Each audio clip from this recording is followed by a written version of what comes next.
Hi, I'm Terry Lynn, and I'm so glad you're here today.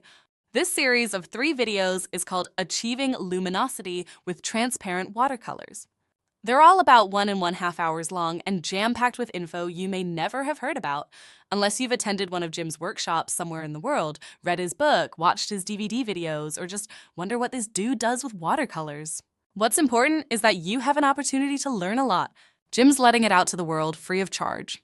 If you're a watercolor artist, this first video, Discovering Clean Color Combinations, was quite a groundbreaker, and still is. Techniques are timeless, and this, as well as the next 2 videos, are packed with valuable information you'll love.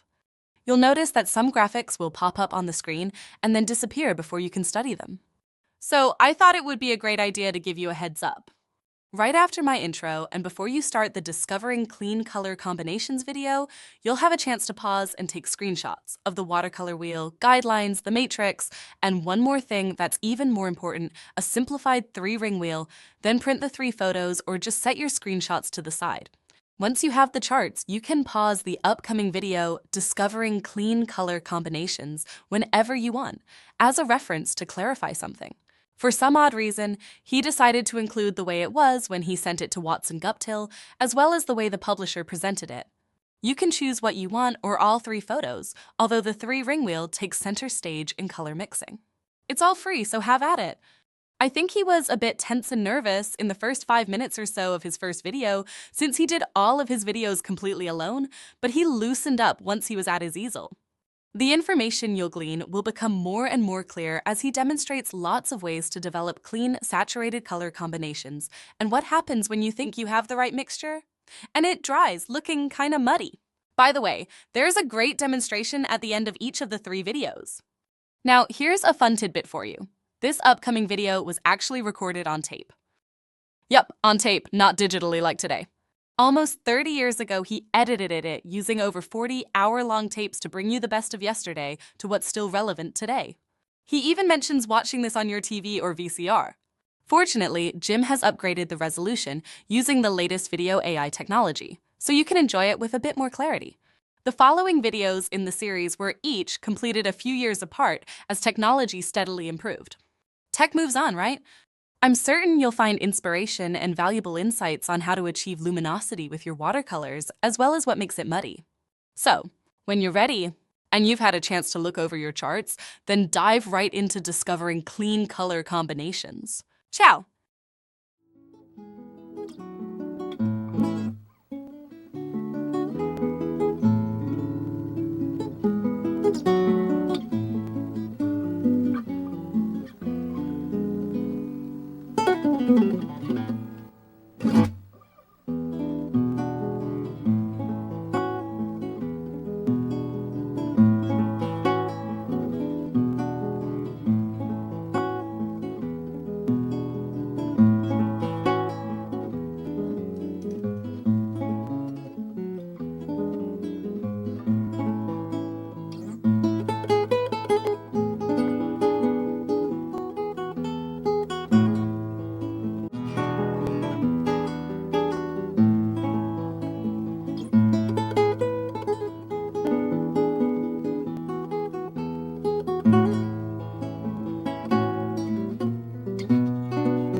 I'm looking forward to this highly visual format because it will allow me to personally explore with you my watercolor wheel as well as some of the other factors that affect luminosity. This series is entitled Achieving Luminosity with Transparent Watercolor. Luminosity is the attribute that distinguishes a well-executed transparent watercolor painting from one using an opaque medium. It's a term that's often used, but perhaps how it relates to transparent watercolors is new for you. So let me try to define its use. When watercolor pigments are properly applied to the paper, light passes and refracts through the paint layer, then onward through the transparent external, reflects off the white paper, and returns through the external sizing and crystals of paint particles, illuminating them like stained glass. It's this stained glass effect that we call luminosity. Well, you should always be cognizant of what it will take to achieve the glow and simultaneously what will destroy it. Throughout my research and experimentation, I became aware of the many factors that can affect luminosity. We'll cover the three most important in this video series. They're color mixing, water to paint ratio, and brushwork. We won't be covering subjects such as the physical properties of paints, paint additives, or paper selection. But since these subjects are covered in my book, I suggest you utilize it along with the video series as you explore the overall subject of luminosity. This first workshop video, Discovering Clean Color Combinations, will fully acquaint you with the transparent watercolor wheel, perhaps the single most important tool available for teaching you how to avoid muddy color combinations and how to consistently choose clean, luminous ones. We'll also do a series of exercises that will show you how to apply the theory, and I'll end up the workshop with a painting demonstration.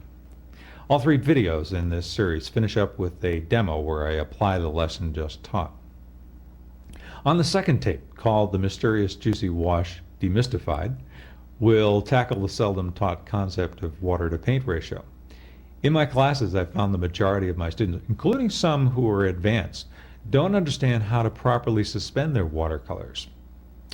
Either the wash is too watery and undersaturated, looking anemic, or applied too heavily, looking like poster paint. Correcting this is simple. Create juicy washes and apply them properly. But what is a juicy wash, and how do I know when it's properly suspended? The video on water to paint suspension is sure to ignite the bulb for you regarding what the masters refer to as the mysterious juicy wash. Years of practice can be cut down to a rained-out weekend if you apply the instruction. We'll also be taking the technique well beyond the basics with exercises on floating in color to create extraordinary visual effects. Finally, we need to know how to properly place that juicy wash onto our paper. The third video, entitled Efficient Brushwork, Articulating Our Expression, will provide all the necessary information. Remember, no matter how transparent your combination of colors, you can't overwork the brush without losing some measure of luminosity. Color combines with the sizing and soaks into the paper. When the external sizing barrier is destroyed and the paper is saturated with color, the paper can't illuminate the paint crystals because it can't reflect light. This video will offer exercises to help you make your brushwork more economical, use a lighter touch, and reduce overworking by practicing patience. You'll see what I mean. Well, there's a lot more to creating a successful painting than simply paying attention to luminosity. But learning these basics, one step at a time, will remove many of the frustrating roadblocks in your path to creativity. You'll become a much better painter than you are today, and more quickly than you ever thought possible. So let's move on to the watercolor wheel and see how selective color mixing can increase your chances for a mudless, successful painting. As with most color wheels, the colors are arranged on these rings in a counterclockwise order, running from yellows at the top through reds at about 8 o'clock, and then blues, greens, and then back up to yellow. This arrangement allows us to make color selections for complements, triads, and analogous colors as conveniently as with other wheels. But now we can choose the best color combination that suits our purpose and know that the wash, when it dries, will be radiant, or in certain cases even dull if that's what you want. Two of the rings are subcategories, so for simplicity's sake, let's couple them with their parent ring. Well, if you learn how the three primary rings interrelate and understand and abide by the limitations, you can select color combinations with confidence. With just 3 rings, understanding the guidelines that govern color relationships is very easy. We're going to begin by looking at the 3 primary rings one by one. Let's take the innermost ring on the wheel, where you'll find the transparent non-staining colors. And in order to make this as simple as possible, we'll combine it with the second ring of semi-transparent non-staining colors, forming our first primary ring, transparent and semi-transparent non-staining colors. The third ring on the full wheel is where the transparent staining colors reside. This ring will stand alone as our second primary ring, transparent staining colors. Now, combining rings 4 and 5 from the full wheel, we form our third primary ring, where the opaque and semi-opaque colors will reside, along with the whitened and blackened opaques and semi-opaques. They're all in the same ring. Keep in mind, the first primary ring is non-staining, and the second primary ring is staining, yet both are transparent. The first major category is the transparent and semi-transparent non-staining group. Their pigments are very fine and are compatible with all colors. The only difference between these two is that the semi-transparent colors are slightly more opaque. The second major category is the one to watch out for. These transparent staining colors have been dubbed the devil colors by students. The pigments are so fine they bear the unfortunate idiosyncrasy of sometimes attacking other colors and staining, then dulling them. The more coarse the pigment it's mixed with, or the more opaque, the more lifeless the result. Well, while some colors stain the paper and don't remove easily, that doesn't always mean that particular color belongs on the staining ring. For instance, most quinacridone colors, raw and burnt sienna, and sap green are examples of colors that stain the paper, but they don't attack other colors and change their characteristics adversely, meaning they don't turn the combinations to mud. It's the colors that attack other colors, staining their particles, that I call staining colors. You probably already know that if you mix too many opaques together, you'll end up with a dull, muddy mess. But did you know that if you mix an opaque with a transparent staining color, you'll probably have just as dull a combination once it dries? Why? Once again, because the super refined staining color particles impregnate the coarse opaque particles and effectively block the light from passing through them to the white paper and then reflecting back. The third major category consists of opaque and semi-opaque colors combined with the whitened and blackened opaques and semi-opaques. These colors are the obvious targets for the devil colors, the transparent staining colors. The more opaque the color, the less luminosity it has to begin with. To mix these colors with the aggressive staining colors is bound to create a dull or muddy combination. You may be asking yourself, why not simply stay with the transparent and semi-transparent colors and forget about the rest? After all, they mix a full range of colors and nearly create a rich black. What's more, they're always luminous and glowing.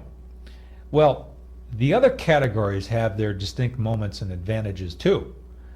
I must admit that at least 75% of my painting is done with transparent non-staining colors, and I'll demonstrate that later in this video. However, when I want darker colors with rich color saturation, I'll choose to mix transparent staining colors with each other. I follow the guidelines, which you'll see a bit later, and the colors glow. Now, you might ask, if there's so much concern with opaques, why should I use them? Frankly, I don't use them a lot, except perhaps when I need the impression of some weight and mass in a subject. I seldom use whitened or blackened opaques and semi-opaques. They seem unnaturally dull. As you can see, the colors in the three major categories each have their own moments, but as far as reliability is concerned, I'd say the first primary ring is the most dependable and predictable, followed by the staining colors on the second primary ring, which are mixed more successfully, moving inward to the transparent non-staining colors than outward to the opaques.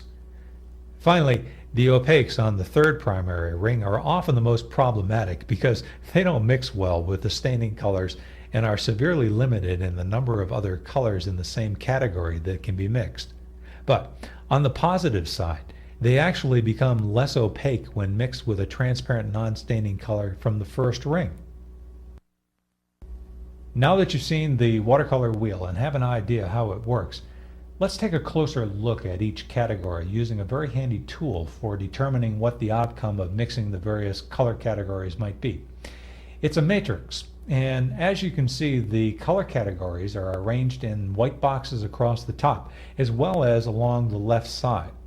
It reads like a mileage chart, so it doesn't matter if you read from Chicago to Boston or Boston to Chicago, the result is the same. I'll also be giving you some simplified guidelines and a few tips that you might want to jot down. Here are the guidelines for the transparent or semi-transparent non-staining colors when they're mixed with other transparent or semi-transparent non-staining colors.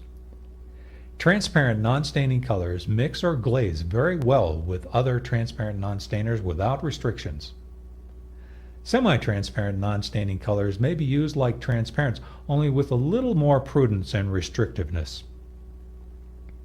Now here's how the matrix displays the results. If you mix transparents or semi-transparents together with themselves, as you can see by the intersecting box, you'll have a transparent and luminous result. Easy enough? Let's move on to the transparent staining colors mixed with other transparent staining colors. The guideline states that transparent staining colors mix or glaze very well with other transparent staining colors. As a tip, these colors are so supersaturated it's best to use them in a well-suspended solution.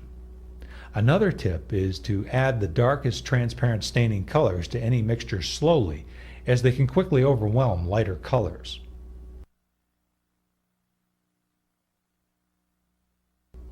The matrix now shows us the combination of stainers with stainers is also transparent and luminous. Terrific!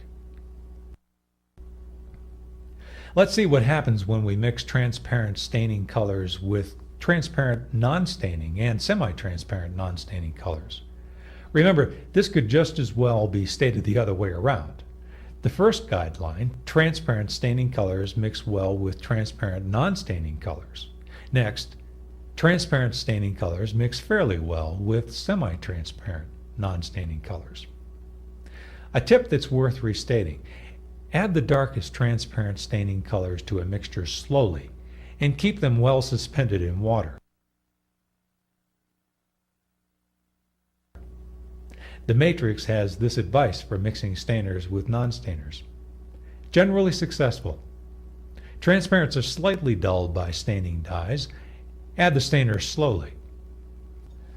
Okay, this is where things get a little more interesting. Now we'll check out mixing transparent staining colors with opaques and semi-opaques. Well, here's the guideline. Mixing a transparent staining color with an opaque or semi-opaque will yield a dull but possibly acceptable result. And the observation, which I mentioned before, the more coarse the color you mix a transparent staining color with, the less desirable. Cadmiums are often among the opaques that are most adversely affected by the stainers.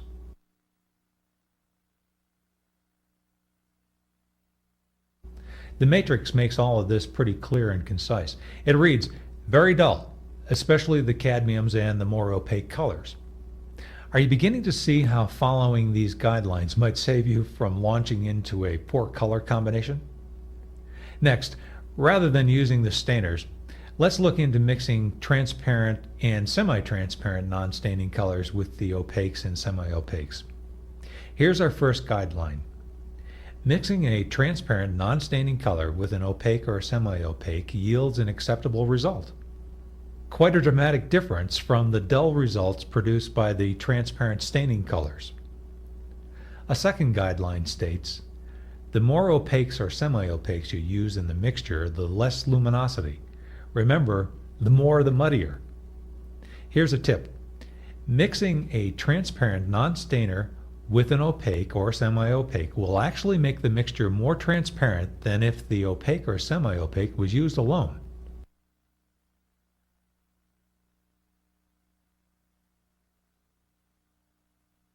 Here's how the matrix explains the combination. Okay, best to use one with a maximum of 2 semi-opaques or 1 opaque with the transparent non-staining colors. Again, the more the muddier. You can see that the semi-opaques and opaques can cause concerns. Well, what happens when we mix opaques and semi-opaques with themselves? Mixing 2 semi-opaques or opaques together will generally yield an acceptable or marginal result. Here's a good one. Three or more semi-opaques or opaques will generally create a fine example of mud. An exception, I think, is worth mentioning. When mixing one cadmium color with another, the combination is simply another cadmium color, so three cadmiums won't become muddy. On the other hand, they won't become any less opaque either. How does the matrix illustrate the guidelines? Two are marginally okay. Three or more are muddy. Well, four more to go. Hopefully this is making sense to you.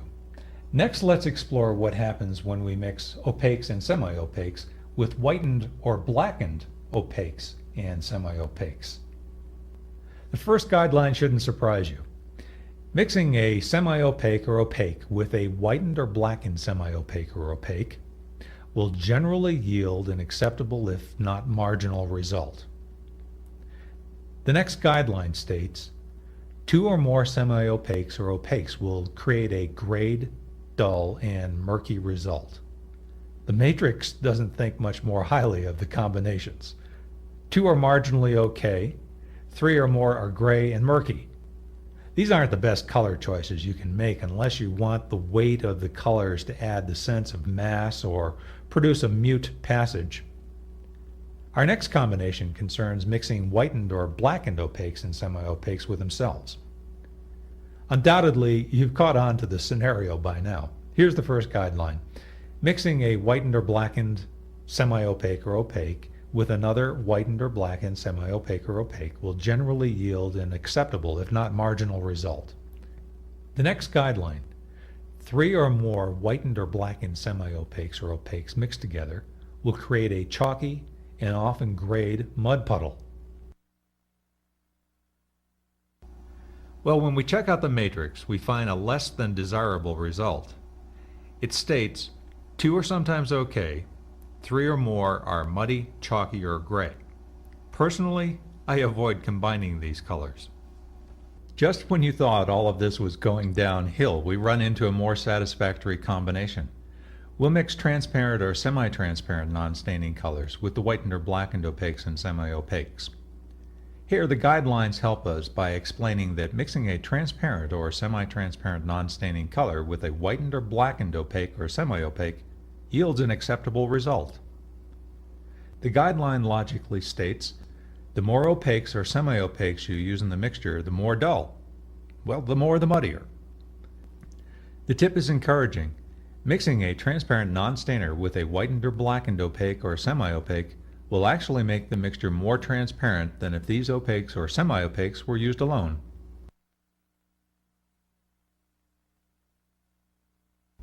The matrix can't quite squeeze all of that in, but it does say, okay, best to use one. Maximum two semi-opaques or one opaque with the transparents. The more, the muddier. The last and probably the strongest contender for the worst combination award is transparent staining colors mixed with blackened or whitened opaques and semi-opaque colors. Our simplified guideline states, mixing a transparent staining color with a blackened or whitened opaque or semi-opaque will generally yield a dull and gray result. As an opinion rather than a tip, for the most part, this is one of the least desirable combination of colors if you're searching for luminosity.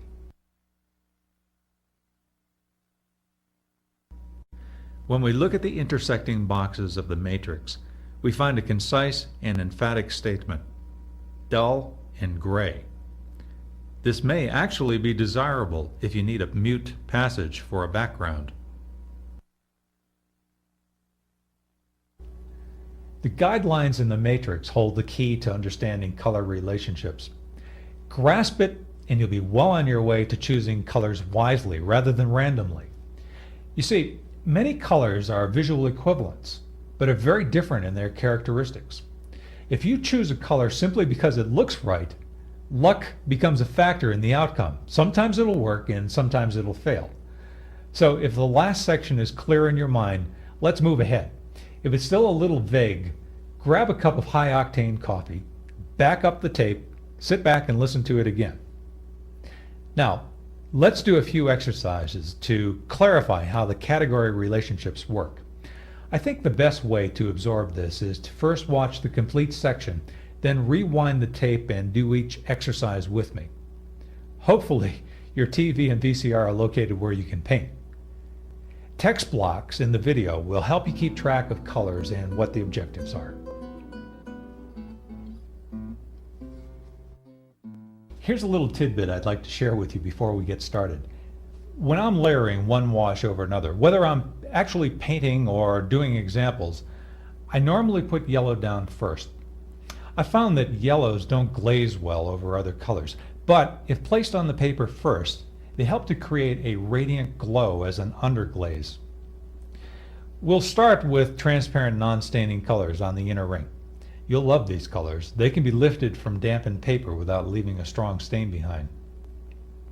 Remember, however, if you do a lot of lifting, you'll have a tendency to reduce the effectiveness of the external sizing, and that will have a detrimental effect on luminosity.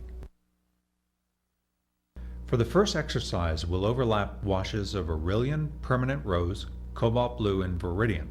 These are all transparent, non-staining colors and should reveal excellent luminosity when complete.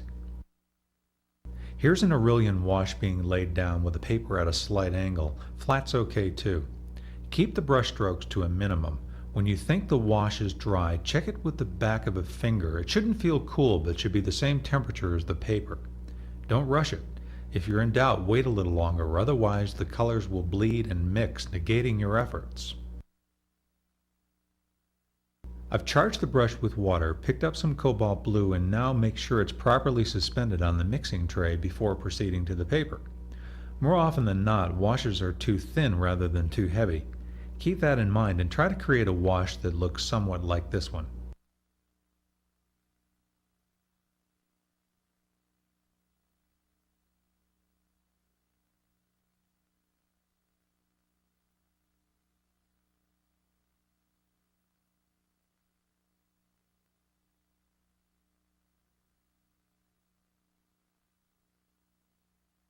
Look at the nuances of sensational color where the colors overlapped in different areas. This should give you a fair idea of how useful these transparent non-stainers are. Also, look at the areas outside the center where only two colors lapped.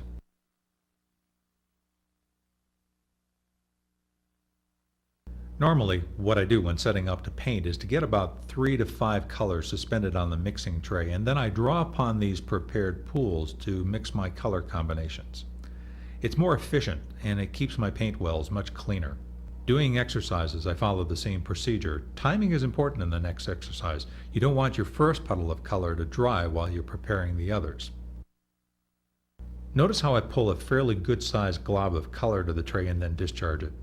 If I think I need a little more, I grab a little more before cleaning out the brush and going for the next color.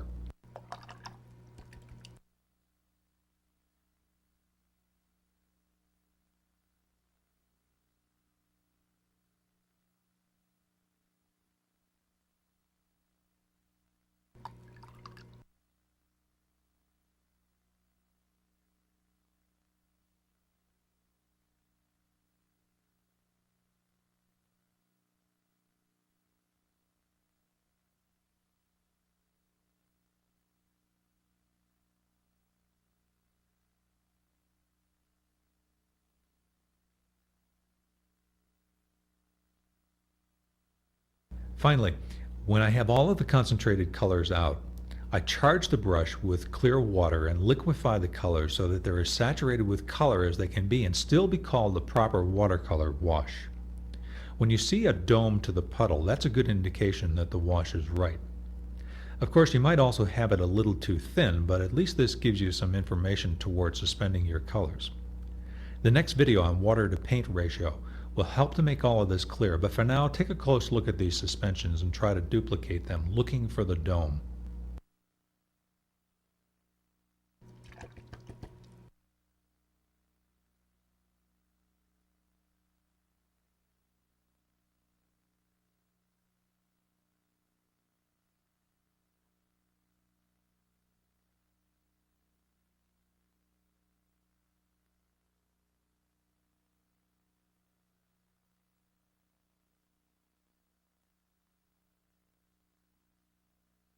The objective of this exercise is to move those juicy puddles of color from your mixing tray onto the paper and then drag the colors together with the tip of your brush handle, mixing the colors in a central pool.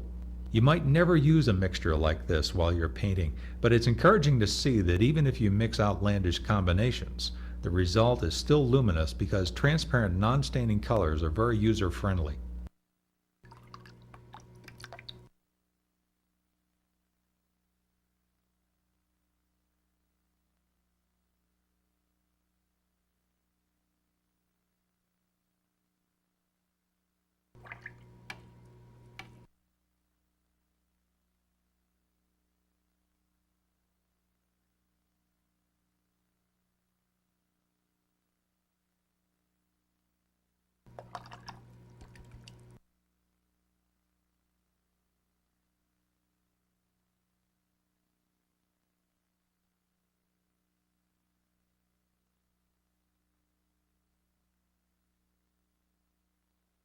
By the way, I don't generally paint with the non-business end of my brush, but in this case, if you use the hairs, you'll either flood the pool with water discharge or absorb the pool. So the non-absorbent tip of the handle seems to be the best tool to do this exercise with.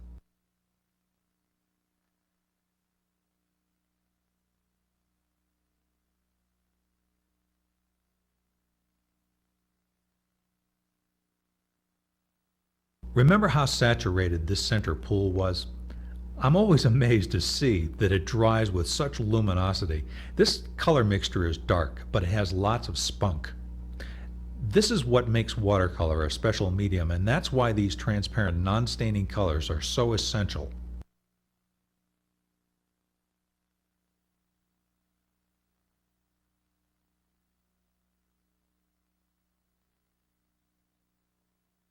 In this example of mixing transparent non-staining colors, we're going to create the darkest dark possible using permanent rose, cobalt blue, and viridian. Like before, I'll pull the paint to the mixing tray, then I'll balance the color combination and add water to get the right suspension.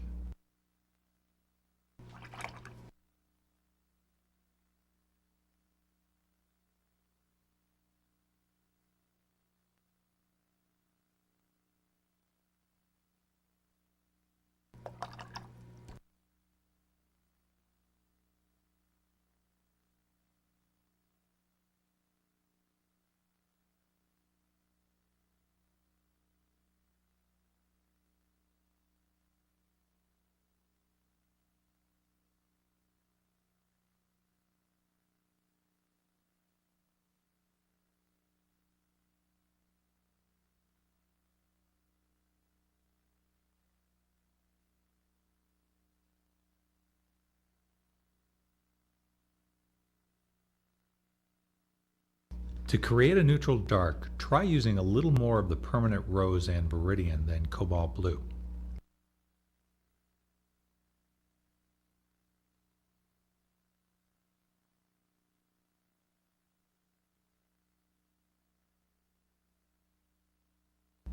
I find I don't always get as much paint on the paper as I'd like, so I discharge a little extra color using the brush tip like an eyedropper. Remember, if it looks too dark when it's wet, it'll probably be just right when it's dry.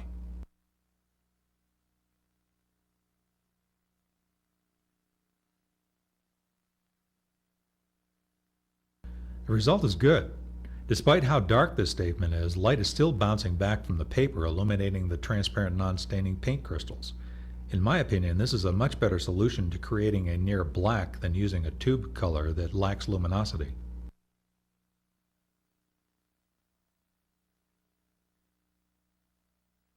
This is similar to the first exercise, only this time we'll use semi-transparent non-staining colors. We'll use New Gamboge, quinacridone burnt orange, and sap green, checking between each wash to see that the previous one is thoroughly dry. By the way, you can use a hairdryer to expedite the drying, but only after the wash has lost its sheen, not before. My reflexes want me to run back over this sap green wash a second time, but if I do, I might lift the underlying layers and destroy the gold. I think it's better to leave it alone and hope for the best than to do something that will almost surely destroy the work. We're using only 3 colors, but the combination shows how important these colors also are. Remember, you can use them just like transparent non-stainers, except you need to use a little more restraint in how many you mix together.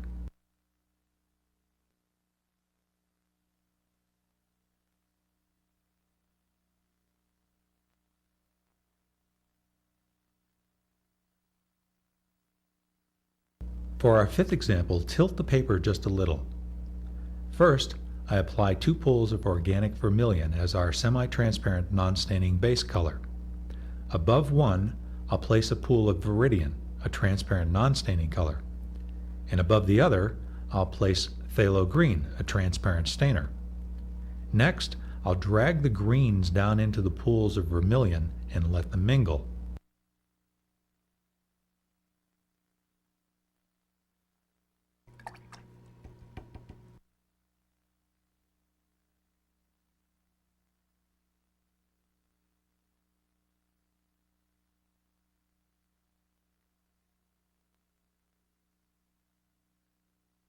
The differences are minor. While the transparent non-staining viridian is clearly more compatible with the semi-transparent vermilion, the phthalo green seems to cause very little damage and would have to be considered acceptable as well. Remember, we're moving inward from the stainers and not outward, so compatibility is predictably good. Also, note that the 2 greens are essentially visual equivalents, yet are very different in their characteristics. Without understanding the characteristics of colors, visual similarities often lead painters astray in their color mixing.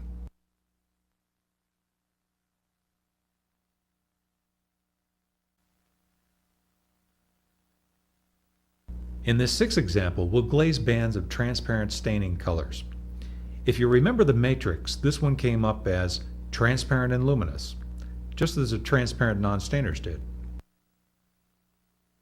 Again, lay down saturated washes and be patient enough to let each wash dry before applying the next. By the way, you can lay down a wash, move on to other examples, and come back to this later. It's a little boring watching water evaporate.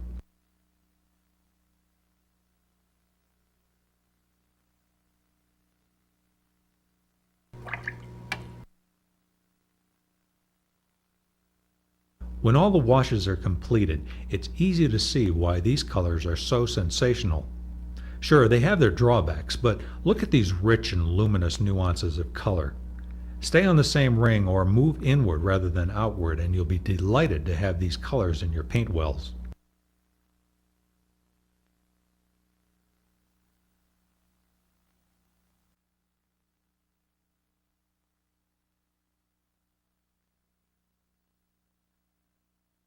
Well, the 7th example should seem familiar. The second one was done the same way.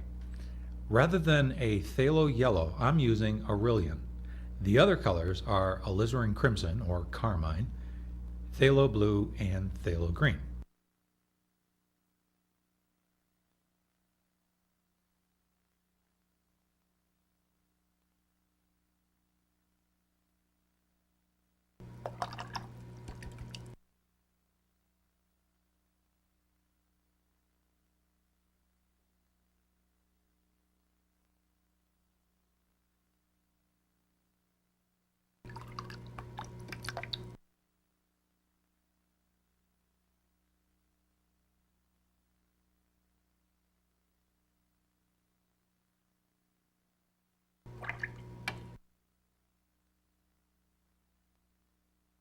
When I drag them together with the tip of the handle, I try not to mar the paper since impressing it will leave dark lines.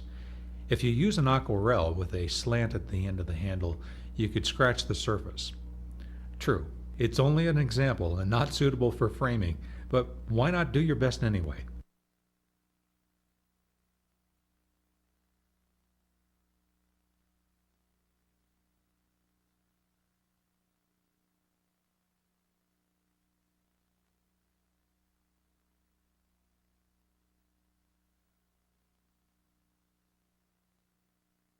Again, look at the luminosity in this dark. Maybe you have to see it in person to appreciate it, but you'll see what I mean after you do yours. It definitely has that stained glass effect.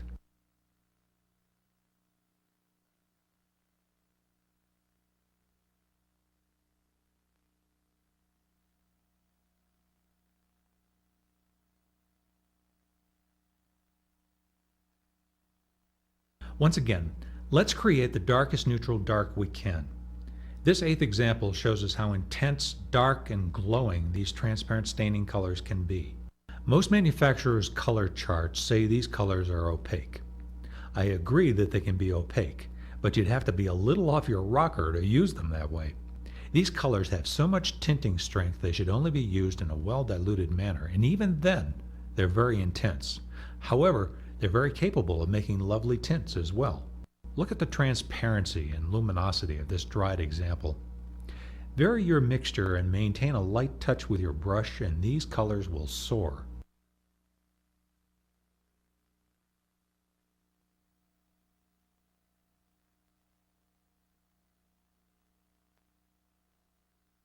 Okay, a little more puddle painting.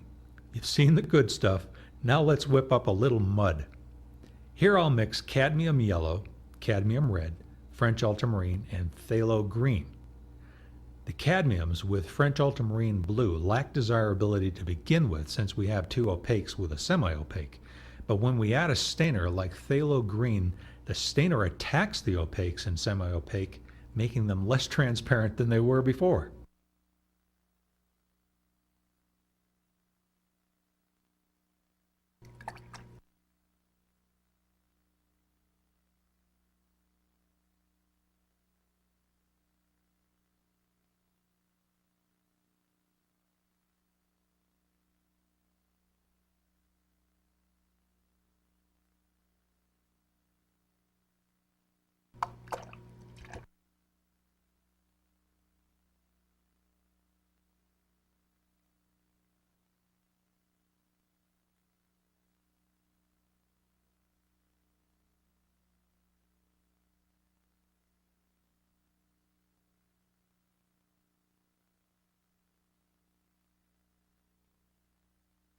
Drag the puddles together and mix them up in their little cauldron and wait for it to dry.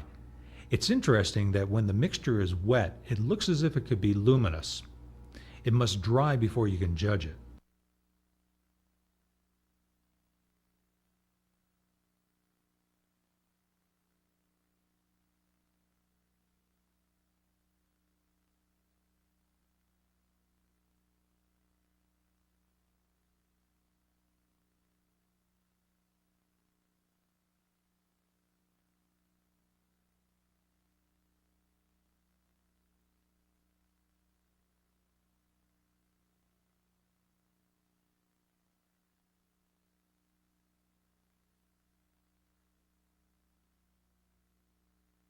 This is a mute color statement. There's no light energy coming from the paper. All the light is reflecting off the surface of the paint like a child's poster paint.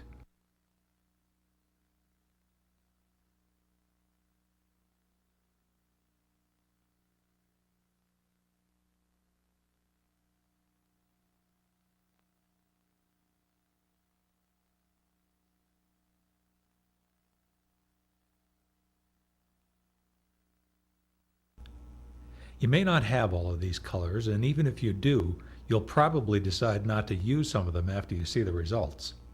First, I'll do 3 examples mixing opaques with stainers from the second ring. To start, I'm mixing anthracenoid red with cerulean blue.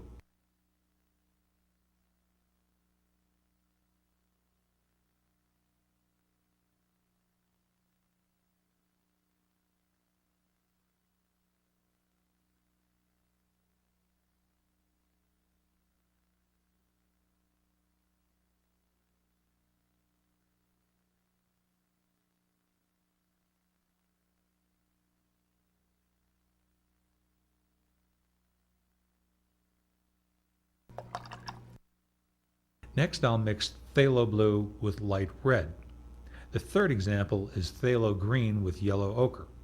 While these may be acceptable for a mute passage where you don't want to draw attention, such as a background element, they would be less than desirable if you needed a glowing color.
I find that these opaques have become unattractive, especially the yellow ochre. When used alone, these colors are vibrant and very useful as color notes. I especially like Indian red for that purpose, but when the stainers are introduced, they lose their singular beauty.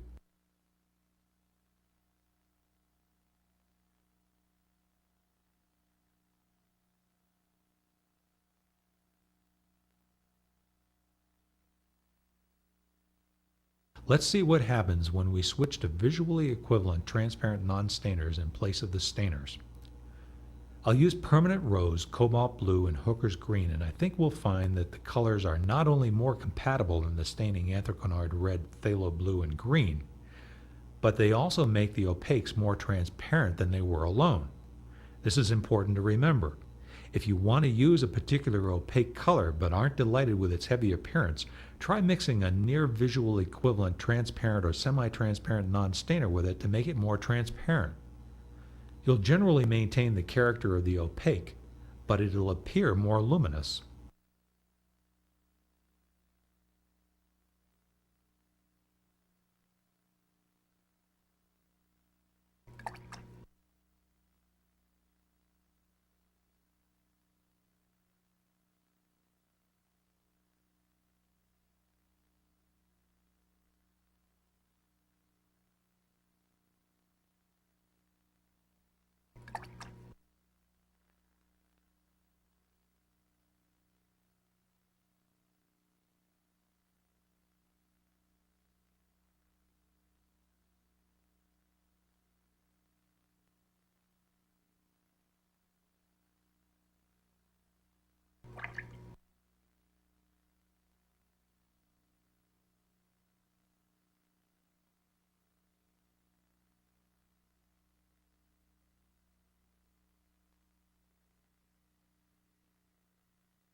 Well, you can see from the results that the colors are more lively than the examples using the stainers.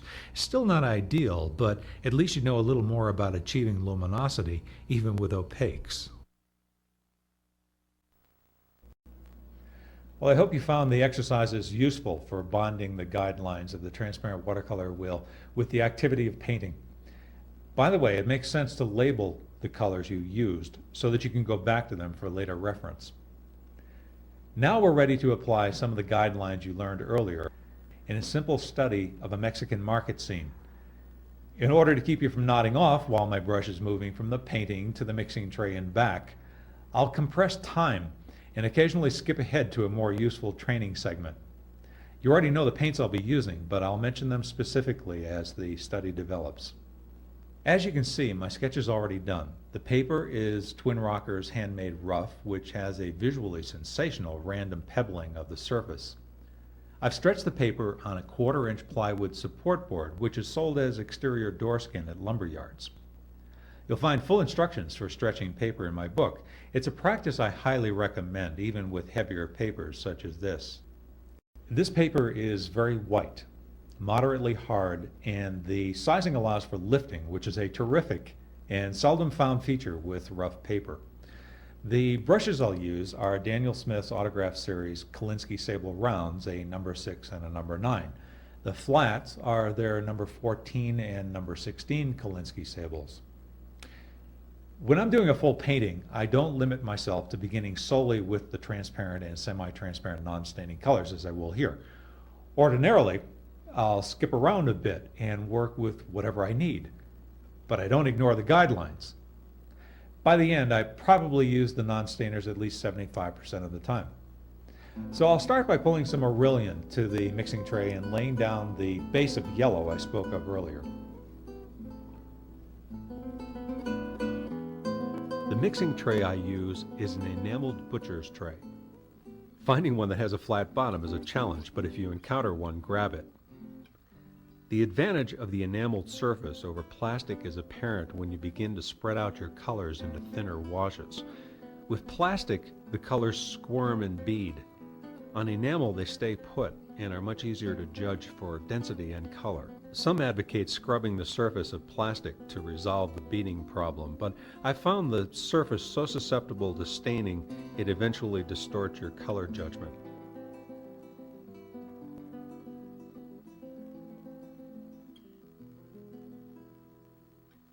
As I mentioned earlier, I start with yellow to create a glowing foundation to areas that will include yellow either straight or in the mixture. There's one caveat to painting with yellow in this manner, however. Yellow sets pencil lines. So if you feel the lines will intrude on the painting, I'd suggest you partially erase them before laying down the Aurelian.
Aurelian and permanent rose are now mixed to create a clean skin base tone. Since my first application of yellow was somewhat light in value, this wash should glaze over it without concern for the skin tone becoming too yellow.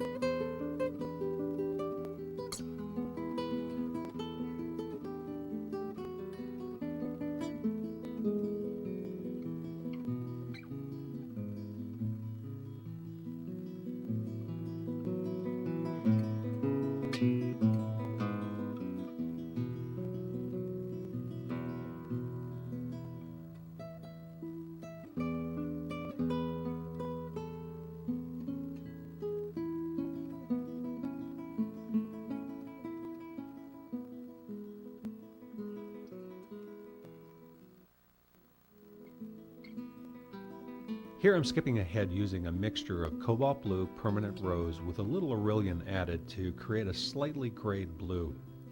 Since I created variations along with a few value changes on the mixing tray, I'll get a little more mileage out of the mixture to state a few other objects as well.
Using the same mixing tray puddle with Aurelian, Permanent Rose, and Cobalt Blue, I'll slant the mixture more toward a grayed brown by proportionately using more Aurelian and Permanent Rose.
Into this moist brown, I'll add quinacridone gold to create the sense of reflected light illuminating the wooden crate.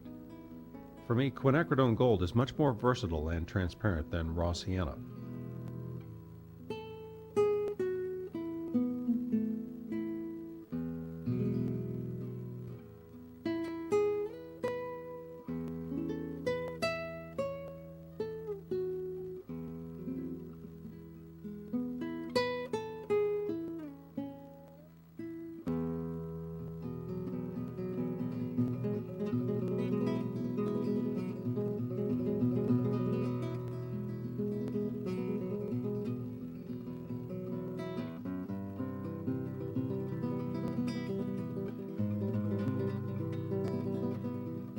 Now I've mixed organic vermilion with quinacridone gold to make the gold a little warmer. They're relatively close to each other on the ring of semi-transparent non-staining colors.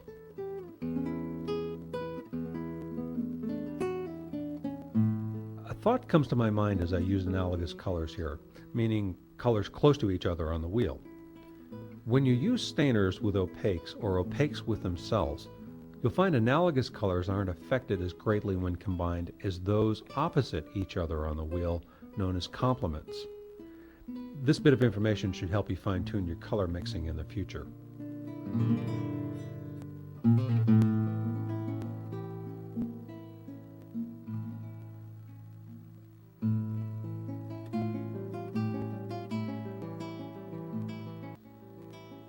I've chosen quinacridone burnt orange as an improvement over burnt sienna. I'm mixing it with cobalt blue to create a luminous grayed brown.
With permanent rose and quinacridone gold, I'm pushing and pulling the brush, then speeding it up on its edge to allow it to skip over the paper to create a textural effect.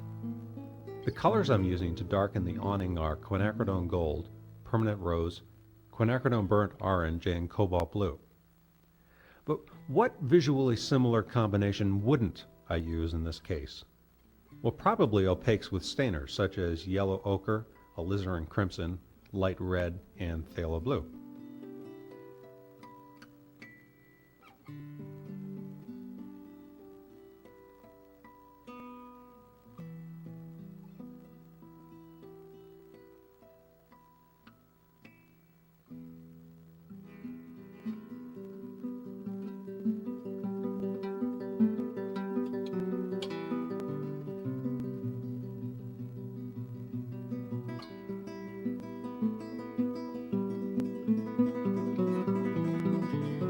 This blue violet is cobalt blue with a little organic vermilion.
Skipping ahead a little, I'll restate the shadow flesh tone using quinacridone burnt orange and gold with a touch of cobalt blue to lightly neutralize the vibrancy.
There's hundreds of combinations to create a dark brown, including twisting the cap of a dark brown tube color. But here I'm using the very transparent combination of quinacridone burnt orange, cobalt blue, and hooker's green. An advantage to using colors such as these is that they can be restated with good results if necessary.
Using a 3/4 inch flat with a great chiseled edge, I'll use burnt orange and viridian to create the sense of depth with a receding, cooler color combination.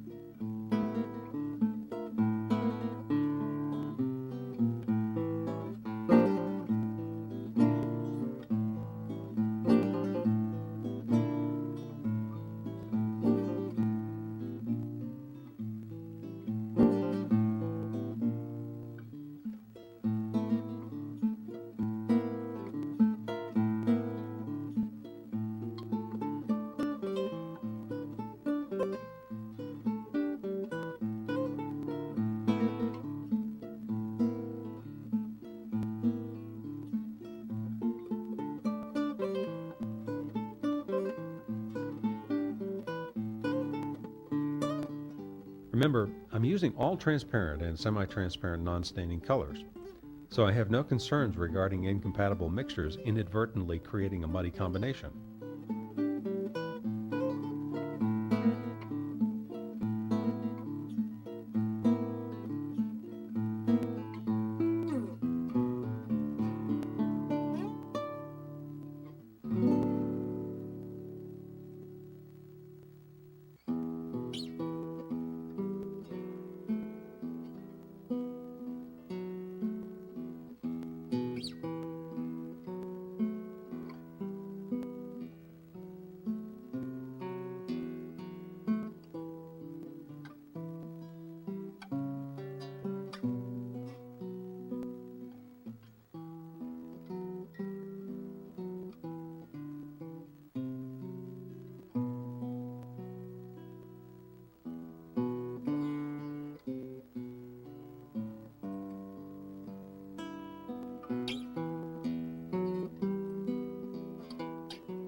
By floating in some viridian and Hooker's green, the dark statement under the table will appear to recede further back in space.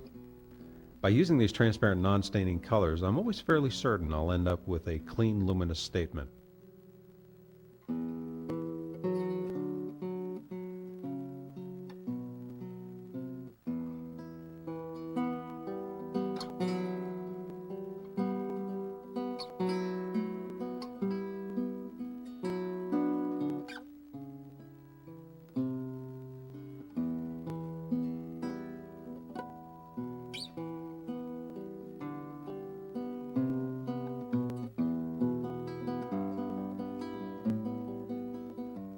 Using cobalt blue with burnt orange to darken it, I'll build the values of the milk can to create a metallic appearance. Now, shiny objects have a high value range with sharp contrast between values. Matte objects have a closer value range with a gradual change as the object turns or changes planes.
Watercolors can look fine when they're mixed on a mixing tray or mixed on the paper.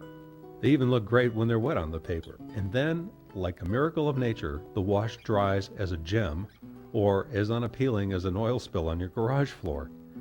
That's why I feel these solutions for predictable color mixing are so important for transparent watercolors.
Now a light wash of cobalt blue helps convey the metallic quality of the can.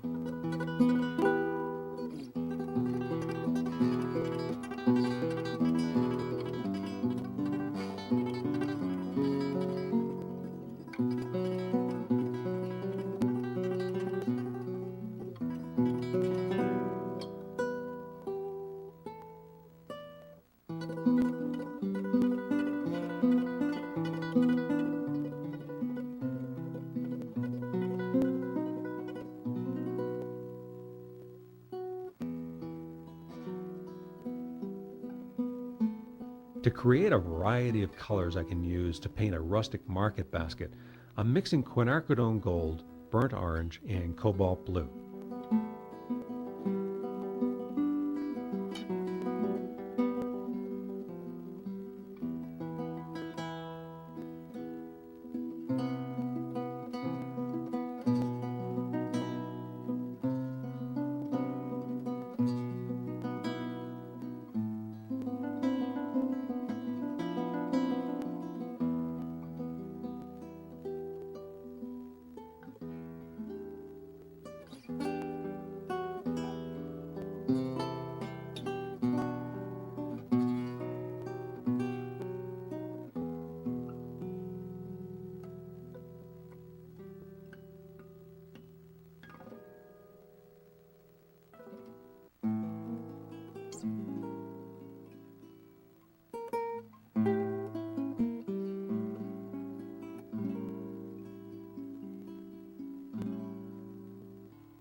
Now I've added a little hooker's green to the mixture to darken it.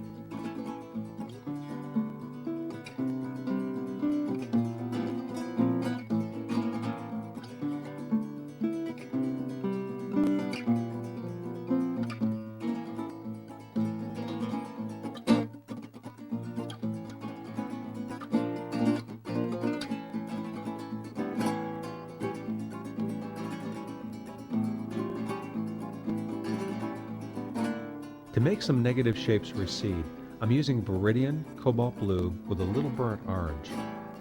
I could use an opaque with a stainer to make it dull and recede even further, but here I choose not to.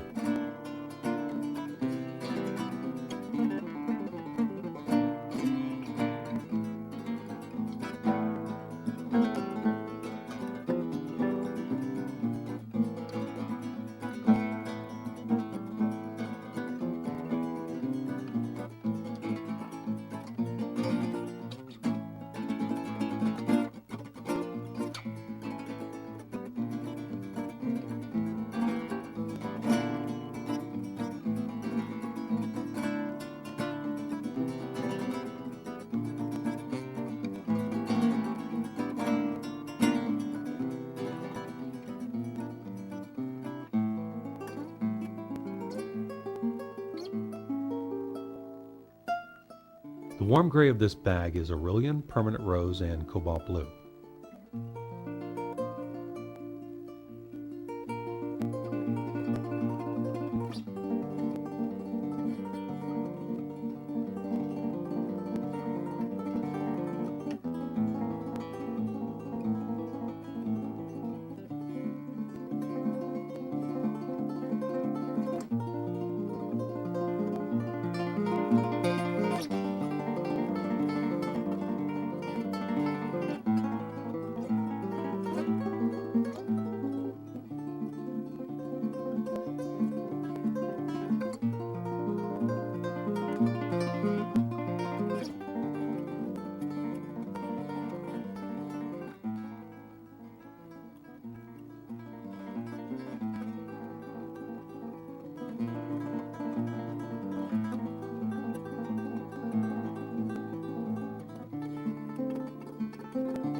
This light wash is organic vermilion and quinacridone gold.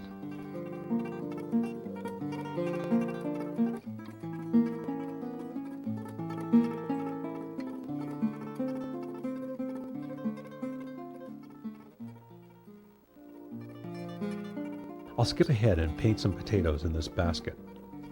The colors I'm using are organic vermilion, quinacridone gold, and cobalt blue, with follow-up touches of a darker variation to help create form.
Well, here's the first opaque, and it's a semi-opaque at that. It's French ultramarine blue mixed with quinacridone burnt orange to create a blue-black. Although I'm using this French ultramarine semi-opaque for its density to help render a darker blue-black, I'll often use French ultramarine blue, ultramarine violet, cobalt violet, or manganese blue alone or in mixtures for their nature of settling into attractive granulated washes when dry.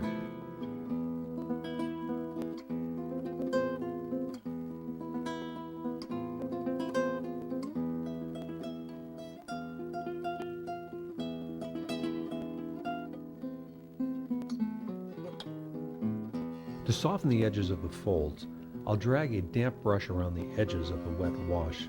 I feel it's important not to go back over it, otherwise the underlying layers might release.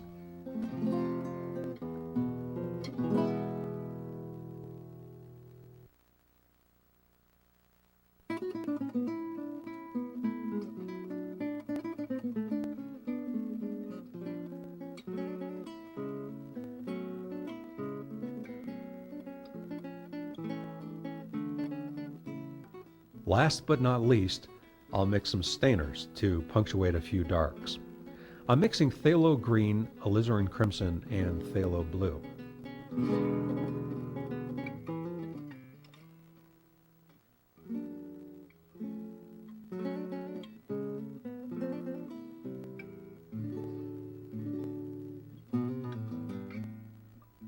Now this was just a short and elementary demonstration, but I think you can see that selecting colors thoughtfully is easy when you choose them according to their categories and how they interrelate. As you work with the wheel, its guidelines and matrix, you'll see how you can make earlier decisions to mix colors that explain the strength or delicacy, mass or lightness of your subject to help convey your painting's content or meaning more concisely.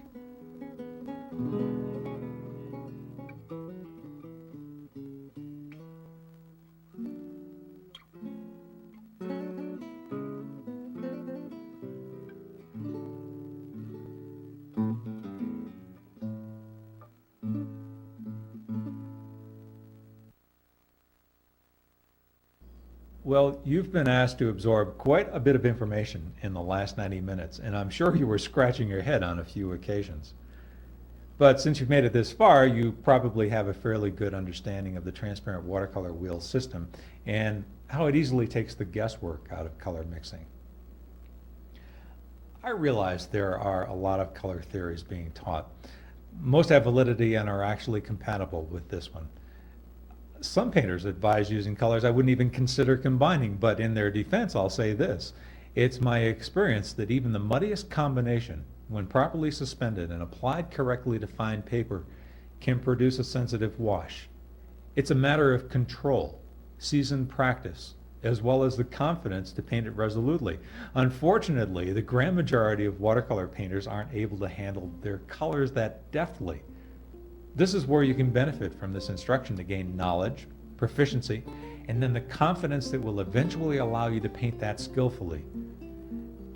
At this point, I imagine you're anxious to put this newfound knowledge to work. With a little practice and patience, I'm certain your next paintings will be more luminous, saturated with deeper, cleaner color combinations. So go paint and have fun doing it. I hope to see you on the next video, and let's get together in a workshop sometime.